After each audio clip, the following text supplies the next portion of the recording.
The Arc Raiders Expedition window opens up in just under 3 weeks' time, allowing players to commit to leaving everything behind for a second time and restarting on a new character come the reset a few days after that commitment window opens up. Thankfully, this time around we've got a little bit more time and the requirements aren't as high with the knowledge of what we need to do explicitly to gain everything out of that expedition. So you should have ample time to work towards the full rewards and then some.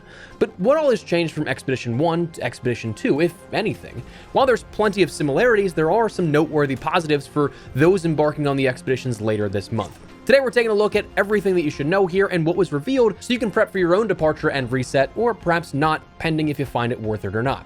Drop your thoughts as we go along, drop a like if you guys enjoyed the video, and make sure to subscribe to stay up to date with all things Arc Raiders and other FPS content. I'd love to have you in the community, but for now, let's get into it. So today's information comes officially from the Embark team, who put out an article entitled Preparing for Your Second Expedition. Now, the first thing that I will say, I am happy that there's more time for this communication right up front.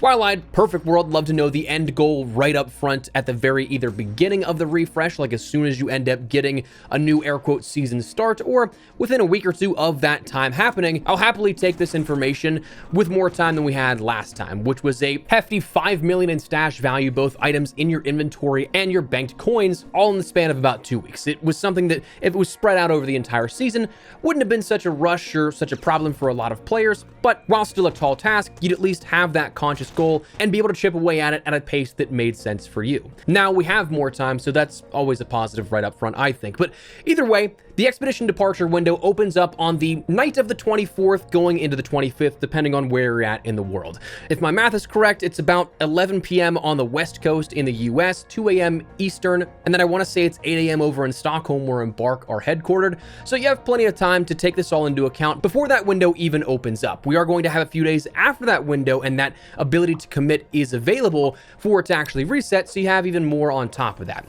Now, as for the Expedition 2 details, firstly, on screen you can end up seeing what you need for each of the different phases here. Phase 1 being your basic items, Phase 2 being a bit more, but not necessarily so much basic items, Phase 3 and 4 being a bit more specific items for things like shredder gyros or the ion sputters and things like that you'll need to collect and then contribute for the basic project and the items you have to commit. Contribution phase, the last step of the puzzle, 5 out of 5 is 200,000 coins value worth of combat items submitted, survival items of 100,000, provisions of 150,000, and materials of 300,000. And then beyond that is when you can start working towards the extra bonus things. Now, as detailed in this new information directly from Embark, skill points are of course going to be those main bonus items you end up getting after completing that project. After you complete phase 5 of 5, you commit all the contributions and the coin value worth of items, you can move towards working for those skill points. You can end up with this expedition getting upwards of 5 yet again,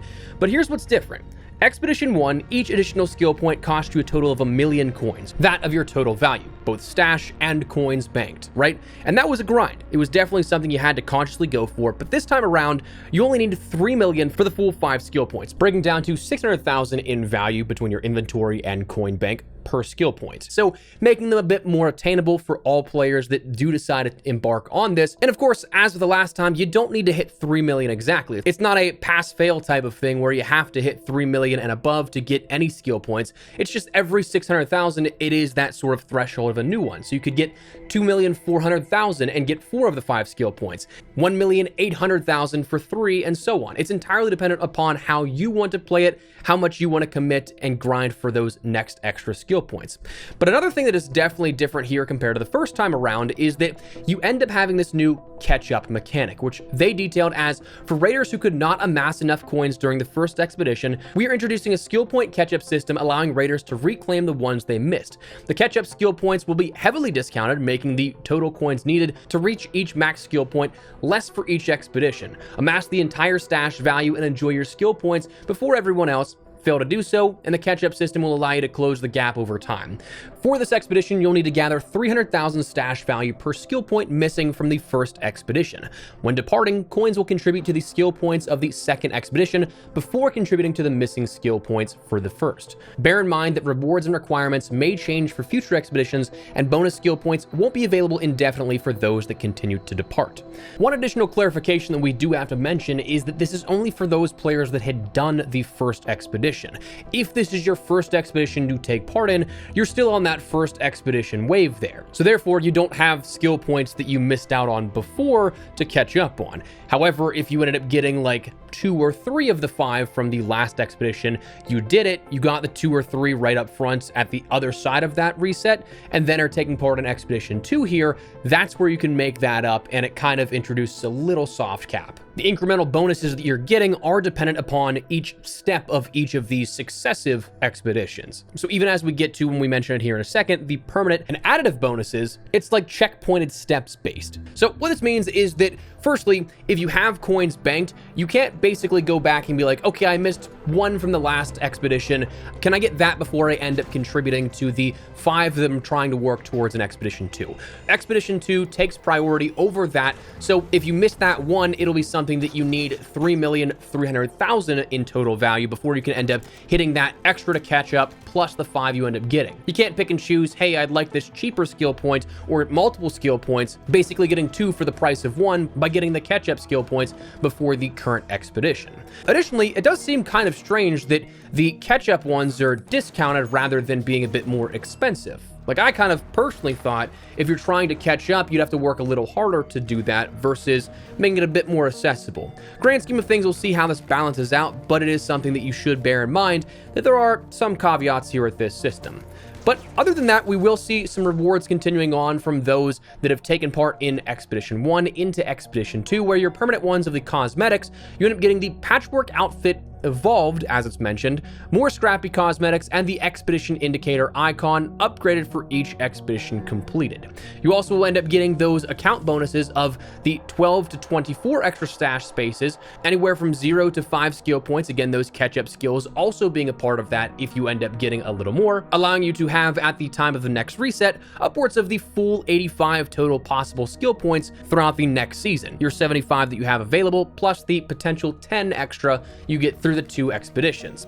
You also will end up getting the opportunity for the consecutive buffs, these requiring you to either do 1 or 2 expeditions and dictating how much you'll end up getting. There is no catch-up bonus for if you didn't do the first expedition that you'll end up getting upwards of the immediate 10% XP boost, the 12% bonus for scrappy materials, or the 70% repair value increases. You'll be on that first tier of that still of 5, 6, and 60 respectively. So as you can see, the expedition in its core form isn't changed all that much, but there are some key distinctions between the first one that we've had and the second one that we've had here, changing a few things to make it a bit more accessible and easy to obtain for a lot more players than compared to the first one.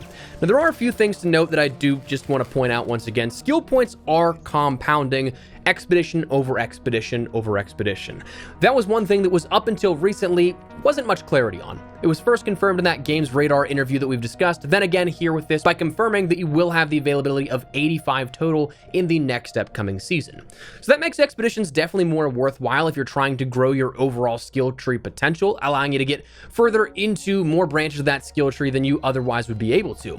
Now, whether or not there's ever a sort of soft cap, who knows? Maybe one day, maybe not. Maybe by Expedition 18, you'll have the full extra 90 skill points to get every single skill in Arc Raiders, which, fun fact, yes, that's actually how long it would take on its current trajectory, which would also, by that same account, allow you to, in that immediate availability sense, would let you be able to max out an entire wing of the skill tree on day 1. But again, also, we may never know if we actually get that or not. There could be a soft cap introduced. Ultimately, though, when I think about this Expedition 1 to 2, it's kind of what I expected. And that's going to sound weird just because, like, they talked about how they want to revise this, but you also have to keep in mind the timeline of development of things. It was recently mentioned and on record that Embark knows that this is the sort of system for a wipe, and the rewards aren't necessarily the most engaging and incentivizing thing. They totally get that. I think personally it's kind of a boring and monotonous element to the system, but their mention of it was only recently, which to me kind of indicated that it is what it is for the time being, and that point of their mention is when they're working on some other adjustments. So simply in a few weeks' time, you wouldn't have yielded this type of fundamental change to the entire system of refresh that we may be looking for in regards to those expedition requirements. Personally, I'm not expecting until at least the next expedition in April to maybe when we see those changes accounted for. And honestly, it might even still be a little bit of a ways beyond that. So while that one is one of those things you kind of have to think of from a logical perspective in game dev and how long that stuff takes, The other thing we could talk about is I do think the rewards could absolutely be a bit better. To see the patchwork outfit just evolved as a uniform, kind of a bummer. Just a slight change to what we've had. Scrappy cosmetics we don't know enough about, but we'll see. It's probably just some smaller items again.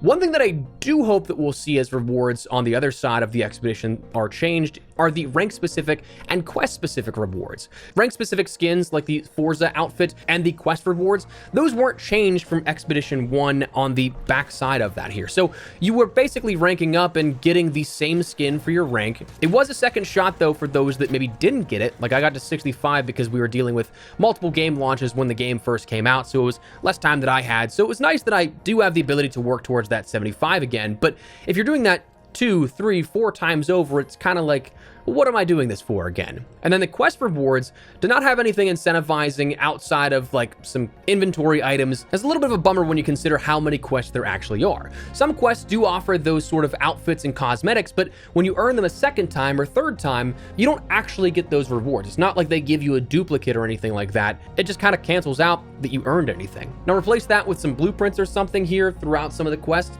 I'd be okay with that. Additionally, still tossing my hat in the ring, Embark, if you're looking for future expedition ideas, a sort of passing down knowledge to the next raider. Like we talked about before, your raider departing out on the expedition in lore is straight up just leaving that room so a new raider can come in.